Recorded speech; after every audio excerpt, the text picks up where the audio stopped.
Hi, I'm Dr. Cecil Greek, and I'm going to try in this quick overview of the PowerPoint here to discuss the major features of this summer program for 2016 on the Holocaust offered by USF, looking at the sociological and cultural aspects of what happened during this period before and after and during World War II. The program will run from June 1st to July 2nd in 2016. So we will, in all the places we go to, try to put together the historical story of what happened. So we'll look at the events that led up to the Nazi regime's decision to focus on genocide as an aspect of what they were doing in carrying out the war effort. We'll look at life and death under the Nazi regime and look at the various role players within that. The victims and what they experienced. We'll look at the perpetrators. We'll look at people who assisted in this process in one way or another. We'll look at people who knew what was going on and did nothing, the bystanders, and also efforts to rescue people from this horrible event. So we'll look at the events of the Holocaust as they were experienced in all the cities that we're visiting, and we will be going to several of the concentration and death camps and look at what happened in those places as well. So the sociological aspect of this is to examine not only what happened, but how a set of collective memories of these events were created and preserved. In other words, what happened after the war in people's discussions about this and development of histories and films and movies and other ways to think about what happened and discuss it. So we'll be looking at not only academic histories, but also witness and eyewitness accounts. We'll look at literature that was produced. We'll be going to a lot of the publicly erected memorials and museums about these events, and we'll be looking about how these events were depicted in photography and film. I'm Cecil Greek. I'm the director. I've directed a program on this in the past, and for 4 summers run a study center out of Prague in which we always featured a course that dealt with war crimes and the Holocaust. We're going to be reading 2 books as part of this, A History of the Holocaust by Baer, which sort of sets up what was going on in this region of Europe where most of the killing happened, Poland, Ukraine, Eastern Europe. We'll start with that book. We'll also read a literature anthology that was produced both during that time and after. And the students will also have a guidebook that we will produce that will discuss what happened in all the sites that we're going to, and this guidebook will also become a diary and journal for students to build on with their own writings and photographs and whatever they want to put into their journal. So you'll receive 3 credits for signing up for this program. You can cross-list this with other majors. We can discuss how to do that. Let's say you are a history major or a religion major or political science or psychology, so that you can get credit in your particular major. The grading will be based on this class project, the journal, and also your participation in all the events related to the program. We'll have a couple of meetings before we take off for Europe to discuss what we're going to see, the events leading up to this history, so we have a much more informed experience when we go.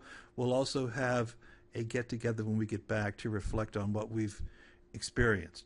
I'm going to be teaching a course next semester, spring semester, that you might want to sign up for if you're going to go on the trip. It's a course I'm going to be teaching called Social Problems Through Film, and in the second half of the course I'm going to focus on photography and videography as it relates to genocide, particularly as it relates to the Holocaust as the example. So even if you can't sign up for that course, I'll let you know what the dates are when I'll be giving these lectures, so you might want to come just to those lectures. So here are the cities that we're going to go to, and I'll explain why we're going to each and how that fits into part of the overall story about the Holocaust. Prague is really going to be our center city for this. We'll start there and end there. And then in between, we'll go down to a little village on the border between Austria, Germany, and Czech Republic called Český Krumlov. Then we'll go to Germany. We'll spend 3 days in Munich. We'll go up to Nuremberg for 2 days, and we'll spend 4 days in Berlin. And then we'll go over to Poland, and we'll spend 3 days in Warsaw, 4 days in Krakow, and then we'll return to Prague for the end of the program, and the program will end on July 2nd. So I made a little map here of where we're going. We go from Prague to Český Krumlov, to Munich, to Nuremberg, Berlin, Warsaw, Krakow, and back to Prague. So we're going to be in 3 different countries, and we'll be on the border with Austria, but we won't get over there. So our first stop is Prague, which has a large Jewish quarter, which was never destroyed during World War II. There are 5 or 6 synagogues there. The most beautiful of all of these is the one called the Spanish Synagogue. We'll visit all these. There's a lot of objects and artifacts in these synagogues as well, and including, pictures, photographs. We'll also visit the Jewish cemetery in Prague, which for hundreds of years was the only place that Jews who lived in the ghetto quarter were allowed to be buried. So there's so many people buried there, and so many tombstones that they overlap on top of each other. So here there's a lot of shops and things in that quarter. We'll visit some of those. We'll take some day trips from Prague that will deal with aspects of the Holocaust. We're going to go to Terezín, and Terezín was a border fort city between Germany and the Czech Republic. It housed about 10,000 people, but when the war started, Hitler and the Nazis threw out the residents and instead moved in 50 to 60,000 Jews, many of whom were prominent Jews who, if they had simply disappeared, people would be wondering what happened to them. And there was a little bit more freedom in this place, certainly, than in the camps. But Hitler used this as a propaganda moment. He brought filmmakers in. They made a propaganda film. They convinced the Red Cross that things were wonderful there. But in the end, a lot of people died because it was so overcrowded and from the diseases. And in the end, most of the people were put on transports and sent to death camps in Poland. So we'll spend a day there and look at what happened there. We'll also go to the little village right outside of Prague called Ladice, in which on one day the Nazis came in and killed everyone in the town to make up for the fact that the Czechs had murdered Heydrich, who was the SS leader. In fact, he was very much instrumental in creating the final solution, but he was the military governor of that region of Czechoslovakia at that time, and they assassinated him on the way into town in his car. And on one day, the Nazis went in this town and they killed everyone, including all the children. And this is a memorial in that town showing the children. So we will go there on one day. Here's some other shots of Terezín. This is the outer sort of fortress walls. One of the things they found there after the war was a number of drawings and paintings that were done by the children who were there, which depicted what life was like on a day-to-day basis.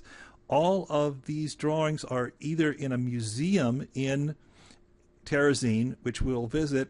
Some of them are in a synagogue in Prague, which we'll also go to. It is also the synagogue that has the walls covered with the names by family and individual family members of all of the Czech Jews that died during the Holocaust.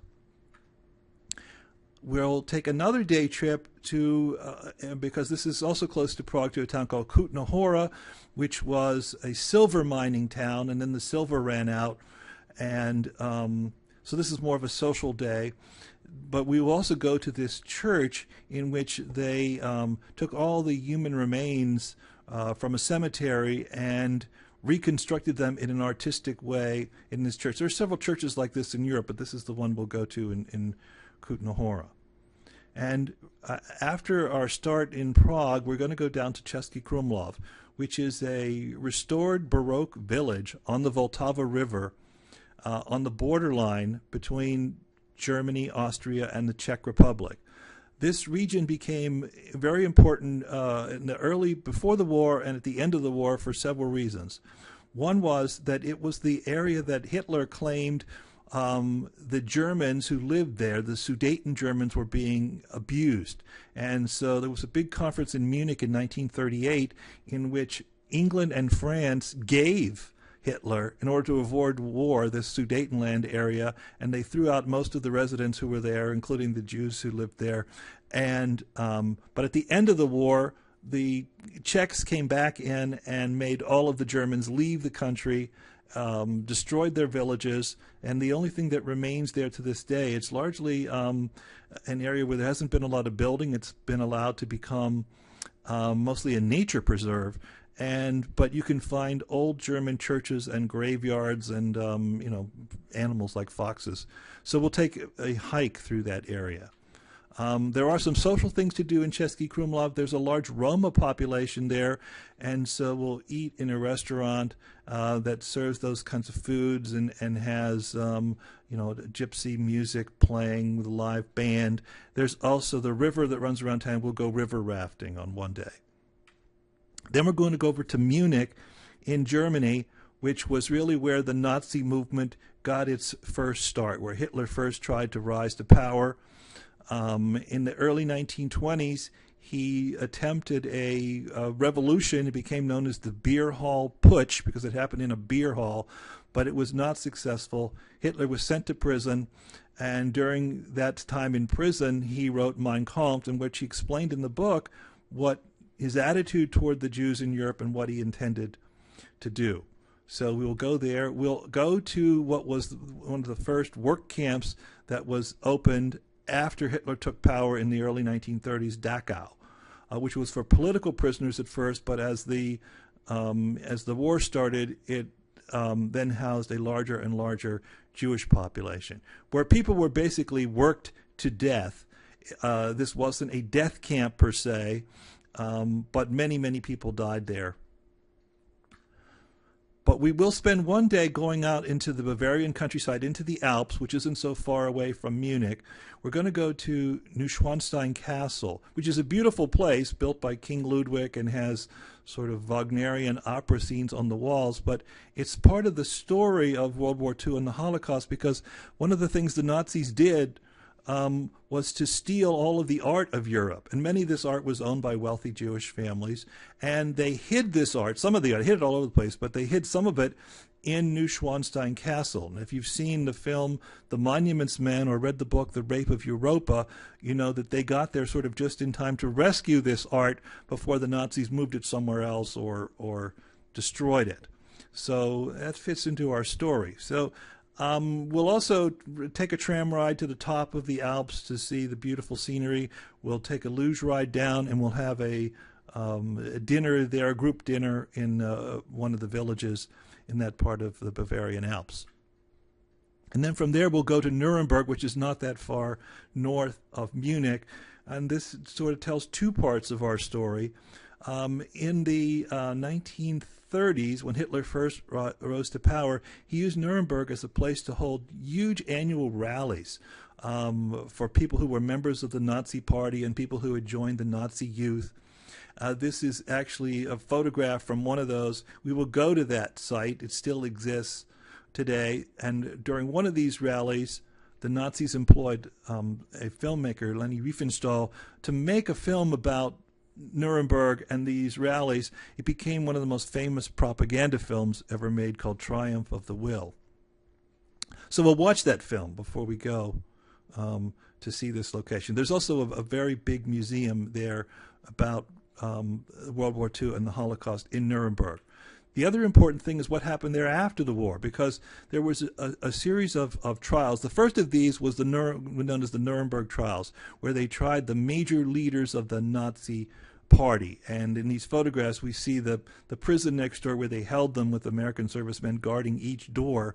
And then those photos are of the people who were on trial. This trial lasted for a very long time. We will go to the courtroom, which is a picture I took on a previous visit there on the left. Most of the Nazi leaders were given the death penalty. A few were not at the end of this trial, including Albert Speer, who was the architect that Hitler loved best, but he was ultimately in charge of the armaments production, and so this is kind of surprising that he did not receive the death penalty.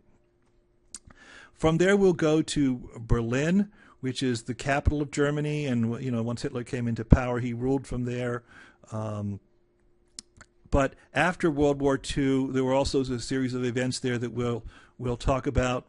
The city was split right down the middle between the occupying Russians and the occupying Western forces, the American, British, and French. And it stayed a divided city until 1989. There were so many people who were trying to get out of East Berlin to the west that they built a wall entirely around West Berlin so that no one could get in there, because from West Berlin you could then fly out into West Germany.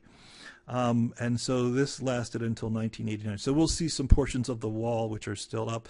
This photo here is on the right is of Checkpoint Charlie, which was the only way you could get driving between one part of Berlin and the other. There's also a major Jewish museum there that we will visit that not only looks at the Holocaust and World War II, but covers the entire history of Jewish populations in Germany. And so there's some older paintings and maps and things that are quite fascinating. There are a number of memorials to the Holocaust there, including the large one here, these blocks that sit not so far from the Reichstag, with its new glass dome, which we'll be able to walk around. There's a walkway around that glass dome. We'll be able to go there as well. There are a number of world-class art museums, including those that feature the kind of art that Hitler hated, because after World War I, a number of German artists showed the devastation of the war, and like this painting here by Gross on war cripples. But Hitler hated this art. He called it degenerate art, and he had it removed from all the museums. But of course, it's now back up because it's part of the history of German art. So here again is Checkpoint Charlie. We'll go there. There's a little museum at Checkpoint Charlie. After the fall of the wall in 1989, particularly East Berlin, there's been a lot of gentrification and building of new high-rises and things. In the center here is a big urban mall with a very high roof with a bunch of stores, and it's 4, 5, 6 stories. There are some interesting museums there too, including like the Museum of the History of German Film. So we'll visit there.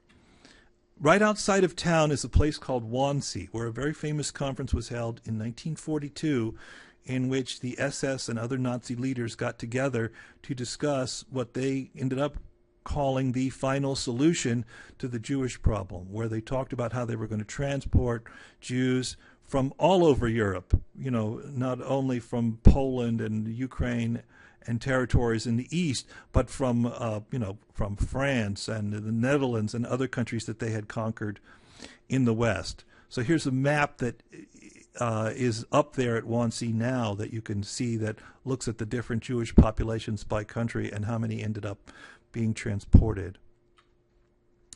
We're going to go from there to Warsaw. This is a shot of the old downtown center, which by the end of the war was almost completely destroyed. This is an important part of our story for several reasons, because one of the things the Nazis did was to first move people from villages, to move Jews from rural areas and villages into urban ghettos, like the one that existed in Warsaw, and then later transport people to death camps. Well, there was an uprising among the Jews in this ghetto that's been memorialized, and we'll look at that story, and we'll go. There's a museum about the Jewish ghetto. We will go there as well. And from Warsaw, we're going to go there then to Krakow, which is not so far away from the Auschwitz-Birkenau camp, which we'll visit. But the historic Jewish neighborhood in Krakow was Kazimierz, which again, that was used to bring in and hold in ghetto-like status Jewish populations from around the area. But there are a number of remaining synagogues there. We will visit some of those. And also in the sort of the little center area of Kazimierz, a number of restaurants have now been set up, many with Jewish themes, and we'll go and have a group dinner one night where we'll hear traditional klezmer music that's still played in that part of Poland. Also in Kazimierz was where the factory was set up by Oskar Schindler, made famous in the film by Steven Spielberg, Schindler's List. So we'll watch the film as part of our program, and we'll visit the factory museum, which is now open. That's only opened very recently, and as we go around Krakow, we'll see various places where scenes in the Schindler's List movie were actually shot. So this is the old downtown area of Krakow. We'll spend some time there. In the summer, it's a big tourist area, and so it's a very nice place to visit. On one day, we'll take the about 50-mile bus ride out of Krakow and go to the Auschwitz-Birkenau camps. Auschwitz had some buildings that already existed when the Nazis took it over, but they built a lot more buildings, and then a year or so later opened another camp a couple miles away, Birkenau, which was a huge work camp, and that's where most of the killing of the 1.1 million people who died in Auschwitz-Birkenau occurred, in the various gas chambers and the crematoria that were associated with it. One of the things that happened to people when they arrived at the camp was they took all of their belongings and ultimately their clothes. And so Auschwitz-Birkenau is also now serves as a museum, and in some of the old barracks they've set up huge glass displays that show the kind of things that were left at the camp when the Russians liberated the camp late in 1944.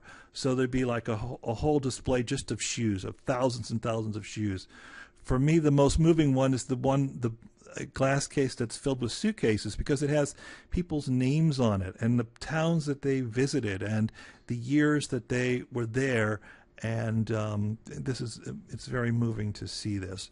There are also some photographs up that were taken of people who were in the camp. So we'll be able to see those as well. So here are parts of the camp. This wall was a wall where people were routinely shot. So that is visited very frequently by people who come to see the camp. We will have a day in which we'll do a more social kind of event while we're in Krakow. There's a very famous tourist place. It was actually a working salt mine for hundreds of years, and the miners built three-dimensional carvings out of salt throughout it.